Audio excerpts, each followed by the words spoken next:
Great. So I don't have any relevant disclosures, and opinions are mine. We're going to use something called Slido. So if you have your mobile device with you, you might want to pull it up. If you're on a computer and you don't have a mobile device, totally fine. You can also participate. Just go to www.slido.com, and there'll be a little code you can put in. And that'll just help me get a sense of where folks are as we chat through today. And as Shom alluded to, I'd love for this to be really interactive. So just raise a hand, speak up, we can chat along the way, and I'll welcome anybody jumping in, Shom included, of course. So a few things that we're going to kind of cover today. One is when we're talking about an ask, like what do we mean by that? Like what are the things that could qualify for that? Sort of an approach to thinking about how to make an ask, what a process might be there, and then some tips for the actual asks themselves. So let's start with a Slido. Actually, what sort of things have you guys asked for in your professional career? So you can go ahead and scan the QR code with your phone's camera or device camera, whatever it is, or to go to the slido.com and enter that 7-digit code, the 6491716. Either way works.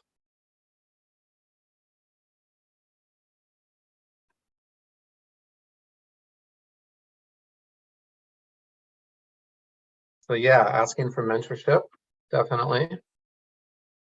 I think we're really fortunate. We're in a division that cares a lot about mentorship. I see more structure around mentorship in our division than I've ever experienced anywhere else. That's pretty great, but definitely something to be asking for. Office space, yeah, I love that one. Especially office space with a window. That's the hard stuff to get. But yes, office space. Additional non-clinical FTE, I think for many of us, especially that's a big thing that we're often looking for. Teaching on odd topics we cover, yep. And protected time, similar theme there. And a change to my schedule for my personal well-being, excellent, yes. And money. Money is always there for sure as well. So that's great. See one more person type in, we'll see what they say. All right. So, you know, there is, and funding, yeah, for curriculum development, right? So it might be money, it might be our salary, or it might also be money for some initiative or thing that you're doing along the way. So lots of different kinds of asks. And I think that's sort of one of the big things that we're thinking about today is there's a range here, right? Sometimes it's a really big ask, like a different job, a new job, a raise, something like that. More complicated to ask for those things. Other times it might be something really simple, and especially as you begin to build out your career, or if you're diving into a new area, you may be just wanting help with networking, right? Who can you introduce me to some people that work in this topic area that I'm interested in, or I have this problem, do you have someone that could help me think about how to approach it? Stuff like that. Career advice, mentoring can be a piece of that as well. So what we're going to talk about today is really that full range. I think a lot of the examples that you described are sort of on the more complicated end, but I think a lot of the principles that we'll talk about today apply to this full range of types of asks. So, you know, what is an ask? What do we mean by that? You know, requesting, requiring something of somebody, you know, big ask, a tough ask, something like that. You know, this is sort of the Merriam-Webster. I think the key feature of asks that we really want to hone in on today, though, is this issue that we're talking about an ask in a context where your audience, the group that or person that you're asking for something from, holds more power, control, or authority than you, for whatever reason. Even if it's an audience of peers, they may hold just more control because they have something that you want and you don't have it, like their assent to move forward with a project, or their willingness to engage with a new process, or whatever it might be. But a lot of times we're also talking about asking somebody more senior than you in a hierarchy, not necessarily on the same level in the hierarchy, for something. And so that's really the context of a lot of what we're talking about today. And the reason that's important is because, one, they really hold the keys to whatever it is you want. But two, because of that hierarchical relationship, oftentimes your time with them and their attention span are going to be a bit more limited as compared to if they were a peer or somebody that reported to you or was somewhere else in the hierarchy. And so that's a lot of what we're thinking about today, is how to be really strategic when you're making an ask so that you're appreciating that context, anticipating it, and planning for it in that process. So another Slido here, so you shouldn't have to use the QR again. Your device should just update, of course. In a word or two, when you think about asking for things, how does that make you feel? What sort of emotions does that raise?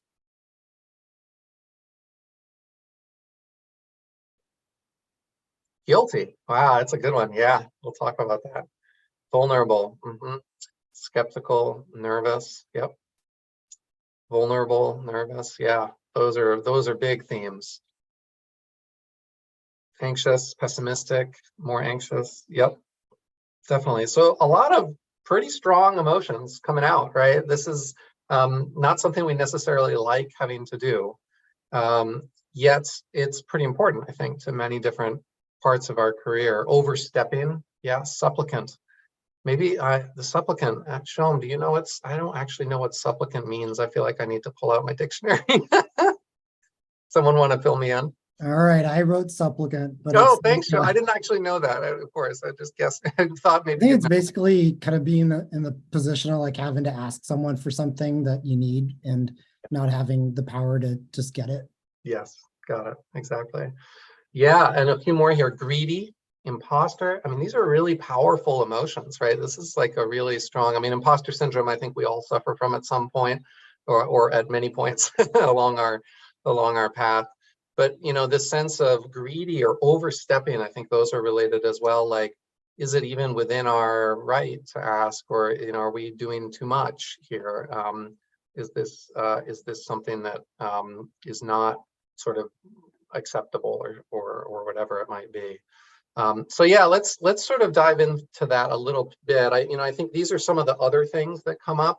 Some of these you've alluded to, but these are some of the other things I think that folks can sometimes feel. One is that people can just be really unsure of where to start. Like, how do I even begin thinking about this? The more that we do it, I think the easier it gets, but oftentimes we're starting from square one.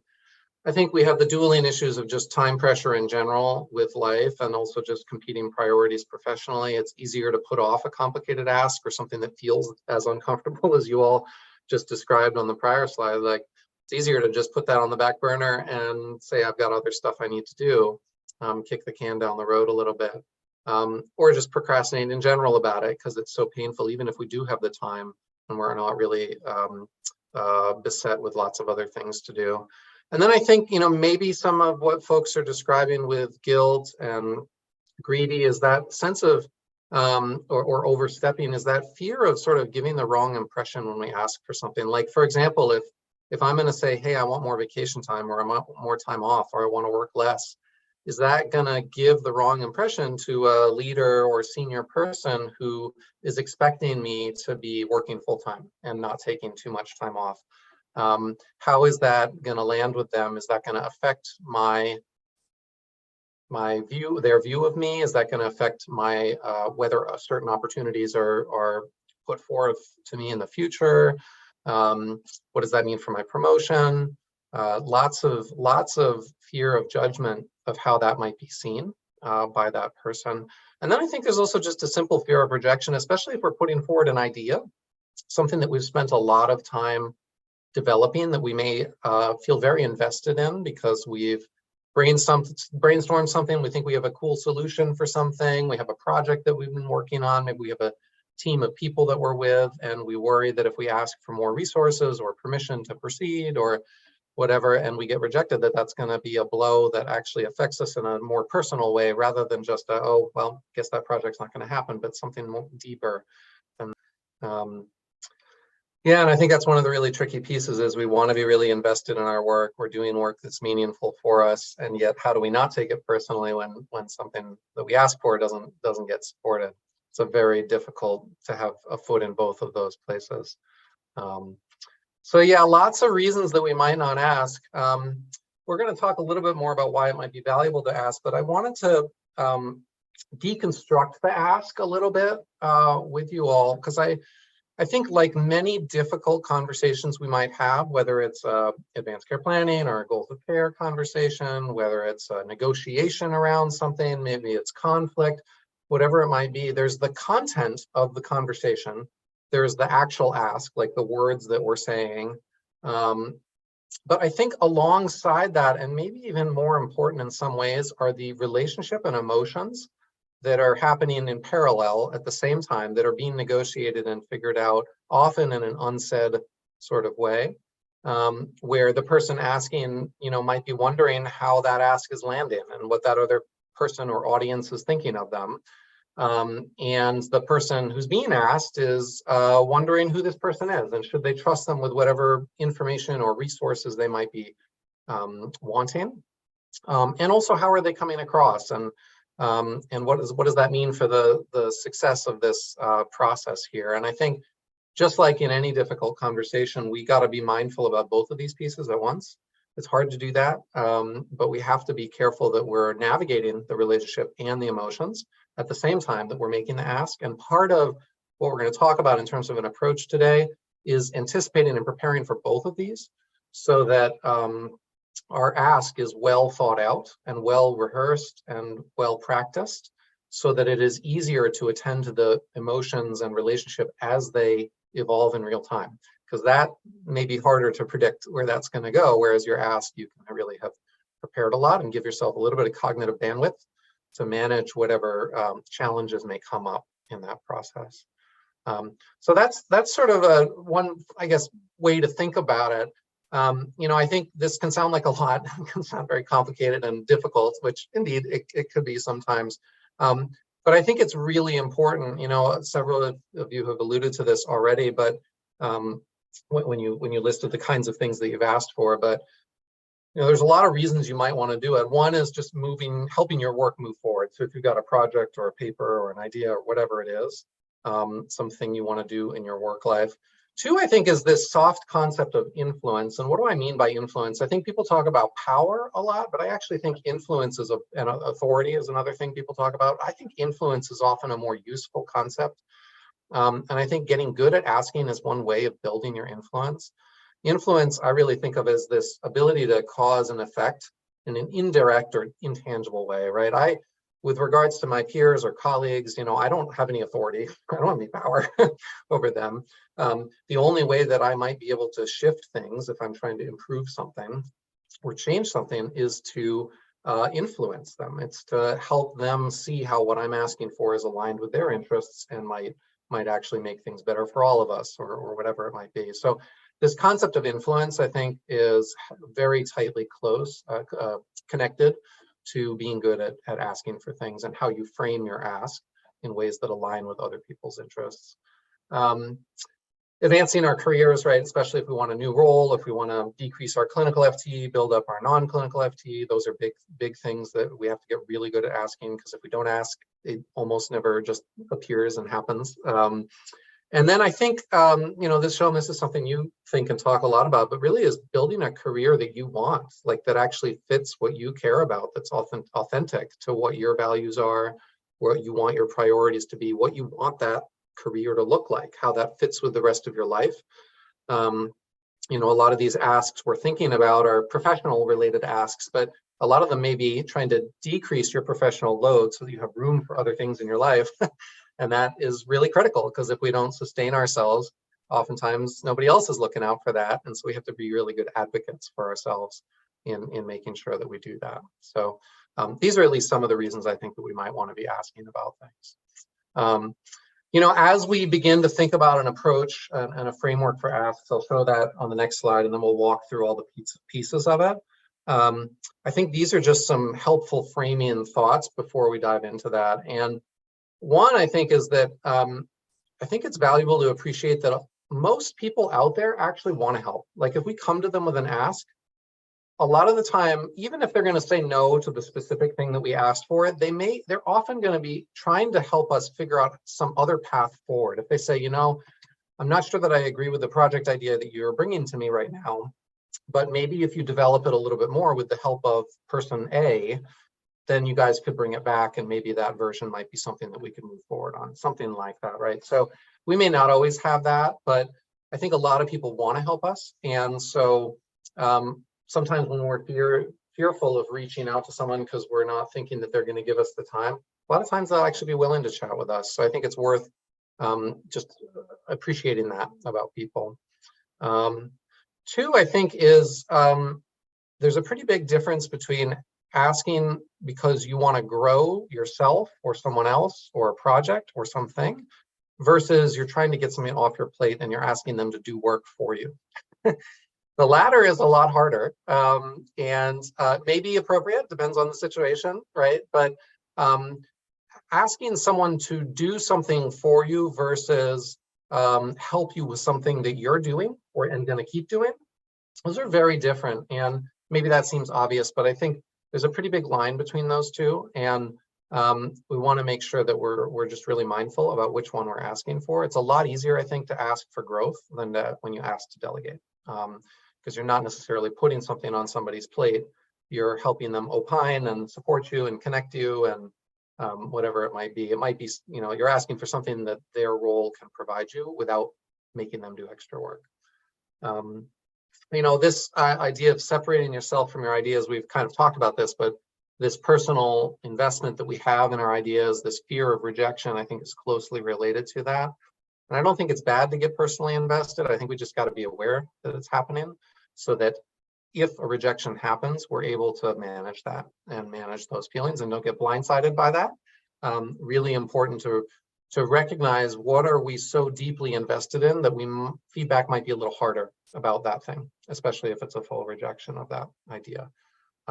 So to the degree you can hold it a little bit separate so that if your idea is rejected, it's not a rejection of you, it's just that idea maybe needs more work, or you got to go somewhere else with that idea or ask.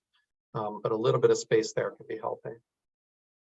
You know, using this systematic approach we're going to talk about, I think helps you prepare what you're going to say. And then the second piece that we're really going to talk about is the how. And both of those are equally important and should be done sort of together. So that's what we're going to dive into. This is sort of the framework that we're going to go through. We'll return to this schematic as we go through each of the different pieces just to orient us. We're going to talk a little bit about the what, and then we'll talk a bit about the how. Before I dive into that, I just want to pause and see what questions, reactions might be coming up from people. Are there things that they're wondering about that it doesn't look like we're going to address that we should try and build in? Where are folks?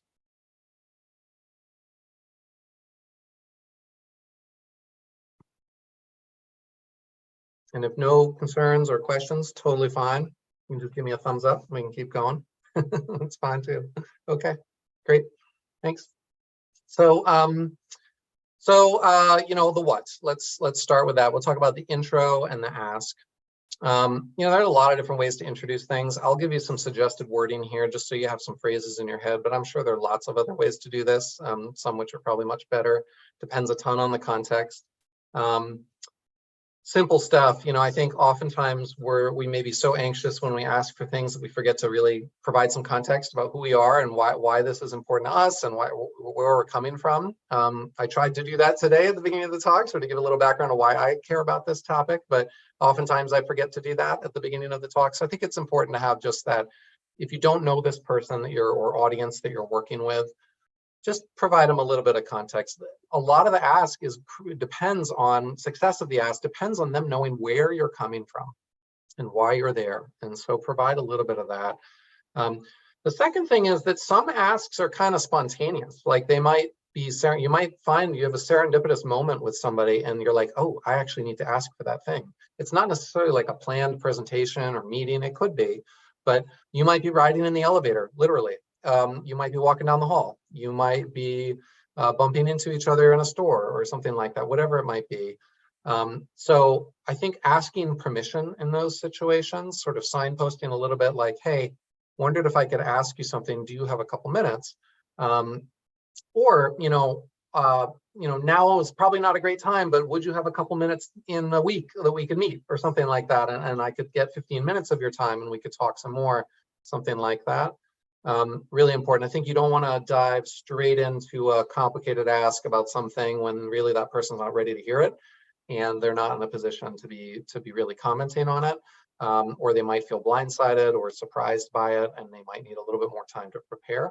So just be mindful about that, I guess. And then if it is pre-planned, I think just starting with the thanks for that time, because really that's the thing I think is often pretty easy. Most people, when you reach out to them and you ask for some time from them, especially if it's a reasonable amount of time, most people will give you that, right? They may not say yes to your ask, but they'll give you some time to interact with them and talk. It's rare that someone's going to give you the stone cold silence, no reply at all, to your request to speak with them and learn more. It happens. It's happened to me not that long ago, and it's odd when it happens. It's an important diagnostic sign. You can try and learn, why is that person being there, because that's not, that's not the norm. But a lot of the times you're going to get some time, and you just want to be grateful for that with them when you get it. And then I think the ask itself, there's this expression with newspaper articles and other where people say, don't bury the lead, right? Like, so the main point of the article or the main gist of the point that you're trying to make, don't put it way down in paragraph 5. Make it apparent to them early.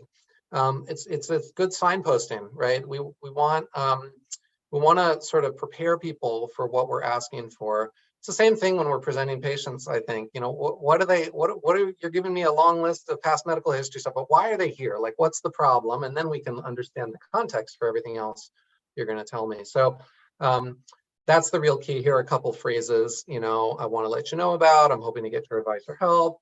One of the challenges we have, sort of framing the problem, I'm hoping you might be able to willing to consider, whatever it might be. Just don't bury it, whatever it is that you're putting forward. So that's sort of the intro and the ask. Any questions about that? Feel free to raise a hand, throw it in the chat, whatever you want. I'll just keep going unless I see something from folks. I think the next piece is really the problem piece. Like, what's the underlying thing you're trying to solve with this ask? Like, what's the issue, and sort of the why? And that's really going to vary. If your ask is simple, if it's just you need someone's contact information because you want to do some networking and learning, you need to be connected with them, and then understanding why, like how are you going to use that information, I think is the real key. If it's career advice, you want to be providing some context around what's challenging about the career path options that you are considering. What are the factors that are shaping your decision? What are the factors that are making this tricky for you? Give them some context, help them understand where you're coming from. If it's a more complex ask, like a feedback about an idea, right? Or support for a project or a different or new job, which could include asking for a non-clinical FTE, for example, the stakes get higher and higher, and you want to do a little bit more work ahead of time to figure out what you're going to ask for. So for example, feedback about an idea. I think a lot of us, I'm very guilty of this. We see a problem and we immediately jump to a solution. It's the problem solution reflex. A lot of QI methodology is about slowing that down, breaking that down so that we don't do that, because that reflex is actually problematic a lot of the time. When we don't really understand a problem and we come up with a solution, that solution is often not targeting the things that actually cause the problem. The solution is therefore destined to be unsuccessful. So how can we slow that down? And I think developing your own processes for evolving, growing, refining your ideas is really important, whatever it is that you're asking for. But really use some kind of process. These are steps that oftentimes people find helpful. Write things down, talk with other people about them, take a step back, give it some time. The interval work idea, let your brain go crazy with the brainstorming, come up with a bunch of ideas, write them down, put them to the side, come back to them in a day or two. That clarity of time will help you then move those ideas forward. Whatever your process might be, there's lots of different ways to tackle this, but I think coming with a well-formed problem statement that really understands, that conveys an understanding of what it is you're trying to achieve and why, the value of that cannot be overstated, because your audience is gonna see that you've put a lot of time and work into this if you've done so. And in that process, you'll also start to be able to connect what you're asking for with their interests, so they can see how them helping you with this would actually further the things that they care about. That's one of the ways to make your ask as successful as possible. And the higher the stakes are, the more that I think it's important that you take time to think about that. And maybe your ask is actually just, could I get 30 minutes of your time to think through this with you? Because I'm not sure how to frame it for this other person that I'm going to ask for this thing of, right? So for example, if you're going to go ask a senior person for some non-clinical FTE, Maybe you want to work with a trusted colleague or two to frame that ask. Like, how should I be asking for this? What do you think that person cares about? Why might this be of interest to them? What can I say or show or do that would make them more likely to support my time? So there's a series of asks, and I think that's another concept for today. Just you can, if an ask seems really big, like too big to even know how to get to it, start with a series of smaller asks, right? So if you're going to ask for non-clinical FTE, but you're not sure how to do that, go ask somebody how to do it. And that somebody is a trusted somebody different. Maybe ask 3 people, maybe build upon that over time. So it's not just all one ask, you break it out into some smaller ones.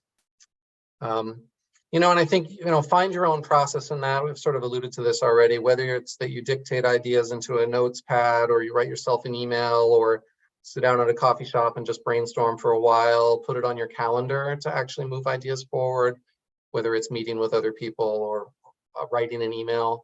So that's one of mine that I actually do sometimes, is if I get really frustrated by something, or I'm trying to work on something I'm not sure, I'll write out an email.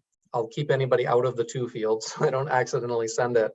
I'll save it in my drafts folder, specifically not send it, and come back to it in a day or two, and then be like, actually, there is something here, but writing an email is not going to be a good way to do this. Now I've organized my thoughts by writing this email.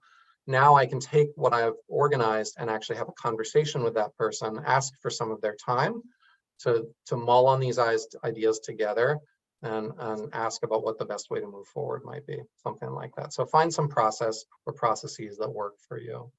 And then I've mentioned this, but this is really where a lot of the strategy, I think, comes to bear. It's really the why. So understanding, what that audience might be interested in, what questions they might be asking, where they might be confused or concerned.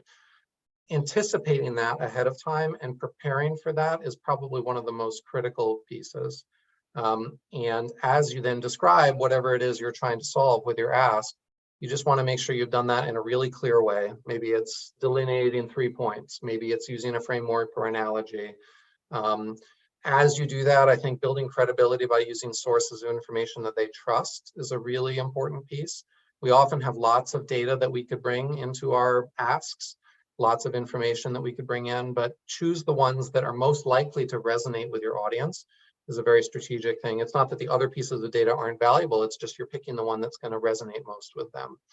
And then I think just some simple checking in along the way. Is this making sense? Do you have questions? And then anticipating their questions and concerns. This is where I think a lot of the strategy of how you frame your ask really comes to bear. The verbal piece is really critical, and I'll allude to that a little bit later on as well. I'm glad you brought it up here, Shom. I'm like you. I'm a very visual person. I like to have things written down and organized. It helps me organize my brain. But that's not necessarily how a lot of other people work, and they get overwhelmed by that, or they're just not interested, or that's not their preferred method. So being able to just speak openly without something that you have to be looking at about your idea or your ask, I think, is really important, and will allow you to actually probably connect better with them, because you can better read emotions when you're just focused on them as a person and their reactions. I see a chat question from Ryan. Ryan, thanks for the question. I didn't see it because I only have a small number of people on my screen here, so thanks for coming today. I'm wondering if you have any thoughts about the modality of the ask or intro, and if there are any preferred modalities, email versus in-person, or Zoom, or face-to-face. That's an excellent question, and I'd be really curious to hear what others think. My sense is it depends a little bit on what kind of audience you're talking about. Asks could be of one person. They could be of a small number of people. They could be of a large audience or group. And so I think it depends a little bit. Is there an existing forum within which you could propose your ask, like a staff meeting or something like that, or a committee meeting or a talk or something? How does that group usually like to interact? Is there a WhatsApp group? Is there a email chain? Do people participate in those things?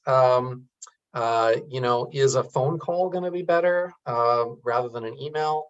I think it really varies. I don't know that I have a quick answer. I think my own experience has been that email can be tricky, especially if it's someone who's I think there are different email phenotypes out there. There's some people who get a gazillion emails and reply to very few of them, and they've figured out how to work in the world that way. And I'd love to be one of those people someday.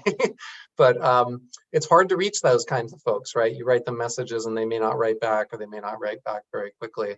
So finding an in-person or a phone way to connect with them is often really powerful.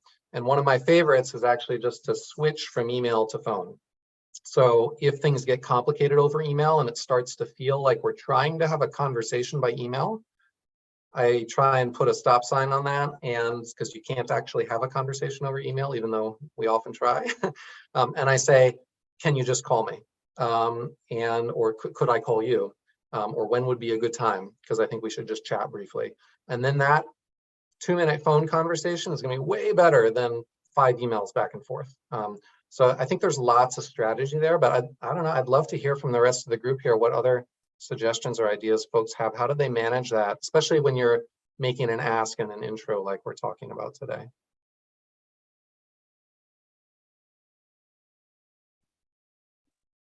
Well, I've got a quick comment, if that's cool. Hey, Mike. Yeah. Hey.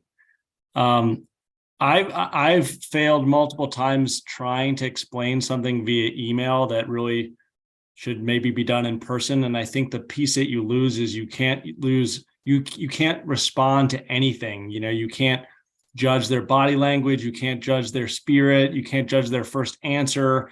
So you just lose any kind of responsiveness when you try to organize it, or at least when I try to organize it in an email. So I personally had much better responses in person or on the phone than via email. Yeah, thanks, Mike. I agree. I think there's so much nonverbal communication. I mean, we've probably all heard the stats, right? But most communication is nonverbal. Most of the message, rather, that's being conveyed is nonverbal. And so getting some sense of that, phone is definitely better than email, but Zoom is probably better than phone because you get body language then too, not just tone and volume and timing and all that sort of stuff. And in person is even better.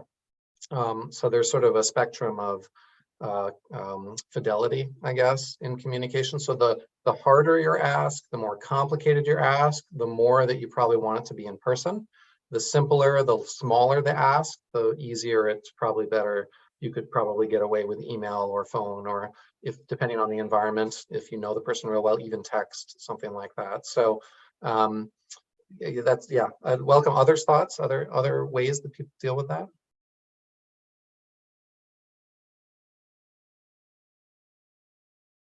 All right, good. So lots of options there, something to explore. See how it works for you. So back to our framework. So we've done the intro and the ask and the problems. I think the next piece is really your vision, which is what you're asking. And just as important to have thought a ton about the problem that you're trying to solve with your ask, like the why, it's the what, like what you're going to do with what you're asking for is also just as important. Vision, there's lots of different definitions for it out there. Mode of seeing or conceiving, discernment or foresight. I think the definition that I like the most is really, it helps me frame things, is a story about how things could be better than they are now. The story piece is really intentional. You want it to be something very relatable and straightforward and simple, something you can tell as a story. Like, here, imagine if we got this resource that I'm asking for, this is what could happen and how cool would that be? Something like that. And it's really that, hope for the future based on your ask getting fulfilled, and what that might mean for you and also for the audience as you're doing that. And as you build that out, I think there's a lot of questions you probably want to be asking yourself. Similarly, you want to have a process for this, for thinking through this and developing this, not just making a snap determination of this. But when we think about trying something or doing something or changing something, if that's our ask, what have we done before? What have others done? What's the context and history here? What do all the people around us suggest? Is there some other methodology we can use if it's a change initiative and we're trying to ask for resources or people to engage with a new process? Like, how did we get to that, and why did we end up with what we did? And this Shom taught me this term, this concept of a mission-driven ask. So what's the organization's mission? If you're speaking with an audience, what's the mission that they care about? And how is your ask aligned with that? How does it drive that mission forward? How does it help achieve what they're wanting to achieve along the way? And then, I think making sure it's a smart, so to speak, vision, that it's you're being specific, not too vague. It's meaningful, as we've discussed. It's actionable. It's something that actually, and realistic, something that could actually occur and they could see move forward, and that it's sensitive to time. I guess time bound is maybe not my favorite term, but more sensitive to time, recognizing that things might take a while or take a bit to unfold, or whatever it might be, but just something where people can tell you've really thought about all these pieces. It's not just you're asking for something and then you'll figure it out later. I think makes them more likely to fulfill whatever it is you want from them. So lots to think about in the vision piece. And we're almost done with the what part here on the left. There's a lot that's gotten packed in there, and we'll talk about how to actually deliver all that content in just a sec. But I think one of the pieces that I often have not done very well, and I've tried to get better at over time, is really the closing piece. You don't want to necessarily, introduce, put out your ask, describe why and the what, and then just stop. You actually want to really bring it back to your ask, right? It's a little bit of the tell them what you're, ask them what you're going to ask them for, sort of ask for it some more, and then tell them again what you're asking for. You really want to bring it home and get them to focus on that. And so there's a lot of different ways to do that. I just think it needs to be mindful, because how you frame that is really going to shape what you get back from that audience or that group or those people, that person. Thanking them for that time that you've just taken to describe what it is you're looking for. But then, if you want a broad range of reactions, use an open-ended question. And if you don't, then don't. But just be very careful about that and make sure, what is it that you're, where is the vision? And, is this going to be a yes or a no, or a maybe? Or is it really that you're actually asking for their feedback and input rather than a decision or determination? And so just being intentional about that, I think, is really important. So that's a lot of the what. And the next piece, I think, alongside that is really how you deliver all that. So there's a lot of detail and preparation that needs to go into the what part. The how part is really the practicing piece, and it's the preparing for the doing and then the after. Those of you that run meetings recognize this is kind of similar to how we prepare for meetings. There's a lot of prep work ahead of a good meeting. There's how you run the meeting. There's all the agenda setting. And then there's afterwards sort of reflecting on it. And it's a similar sort of structure. So first, I think, is the before part is really knowing and connecting with your audience. And you may need to do research on this, and that's okay. It's a separate side project to work on as you're working on all the other stuff. But who are they? What's important to them, and why might they care about your work, right? So if you're going to go present, for example, to an audience that you've never presented to before, that you don't usually work with, you don't really know, you probably want to meet with at least one person who can give you some insights into these factors ahead of time.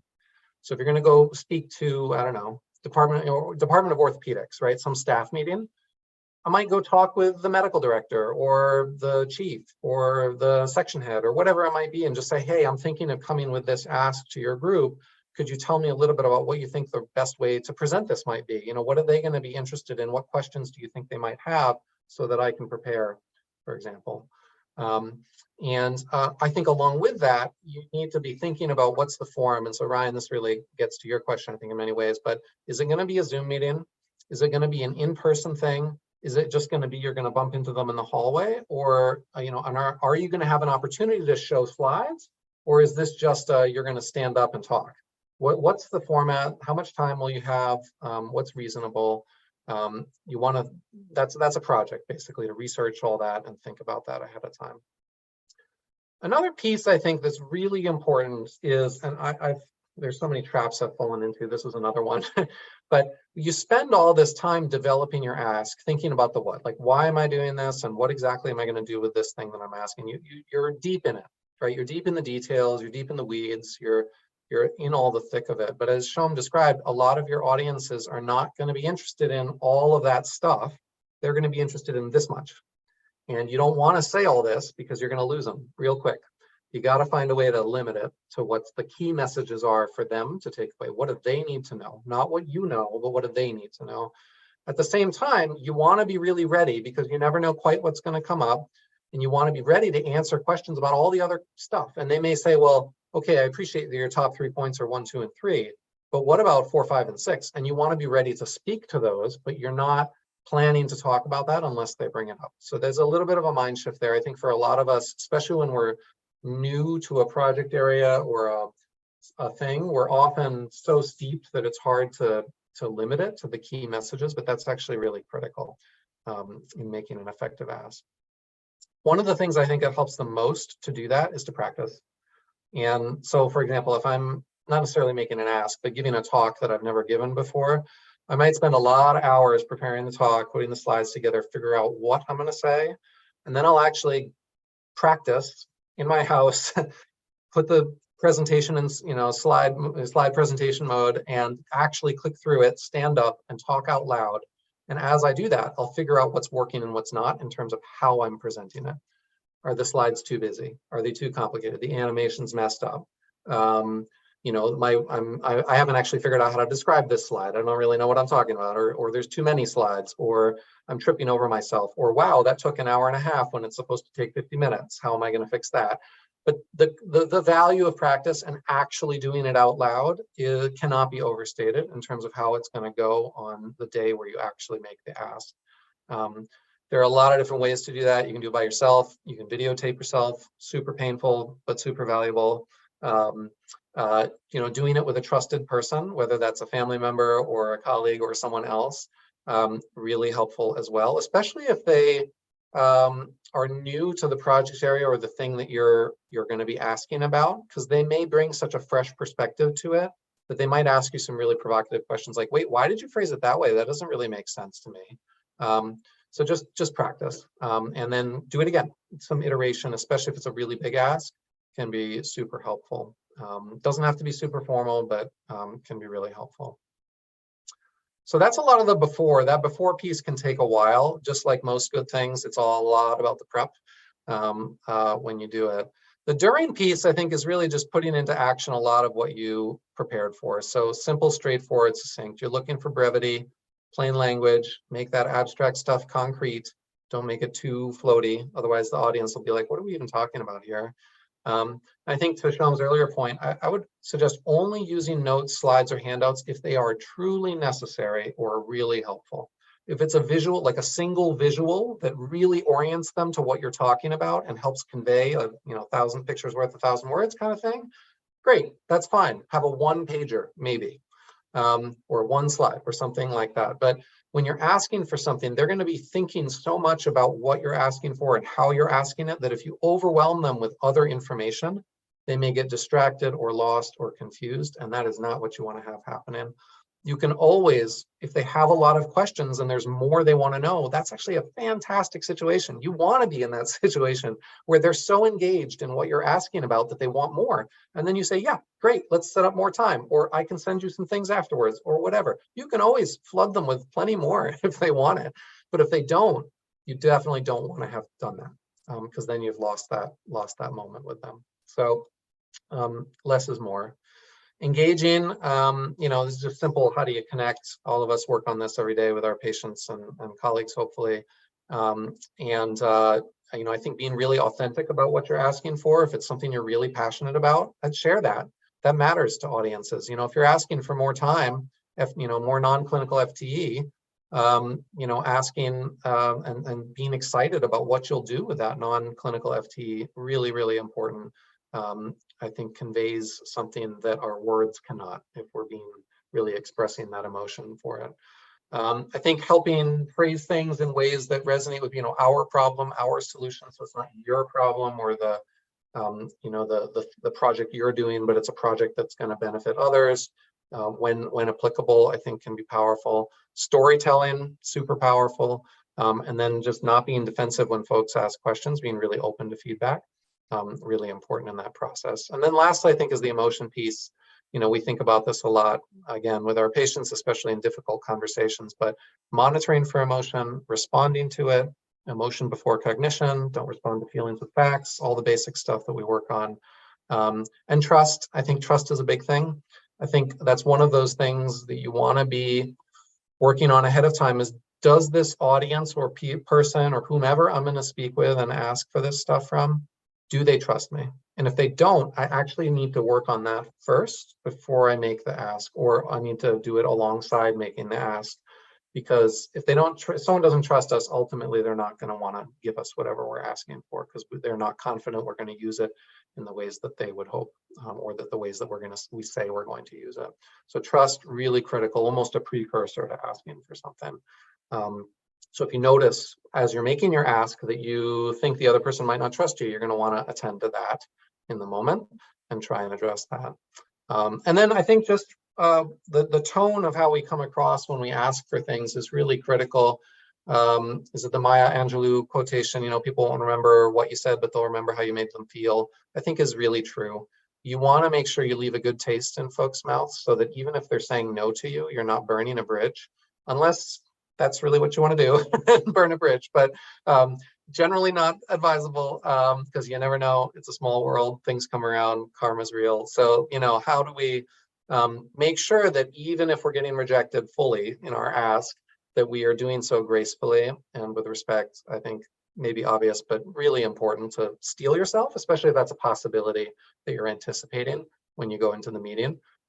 So that people remember how you asked, and maybe that ask they don't give you, but the 1 in 3 years they do. Who knows, right? So just play the long game there. So that's sort of the what and the how, except the last piece here, which is the debrief. And I think debriefs, we could talk a lot about them, but I think there's the simplest format is what was good. What wasn't so good? What do we want to do differently next time? Right? The 3 simple questions. You can even make it the plus delta. You can even make it simple. What was good? What are we going to do different next time? Something like that. Work on that. Do it with yourself. Just check in with yourself about it. If it was a public or it was a forum where there were multiple people present, if there's somebody that you trust in that crowd who was part of that, you could meet with them afterwards and just say, hey, how do you think I came across? How did that go? How did that land? What did you notice from the audience? Incredibly valuable learning that will really shape the next time you make an ask. And if you don't do that, I think we're all missing an opportunity to get better at asking over time. If we don't know how it turned out, especially if there wasn't a decision made during that time and the outcome wasn't clear, we're really losing that chance to get really a lot better at asking the next time down the road. So take that moment to debrief.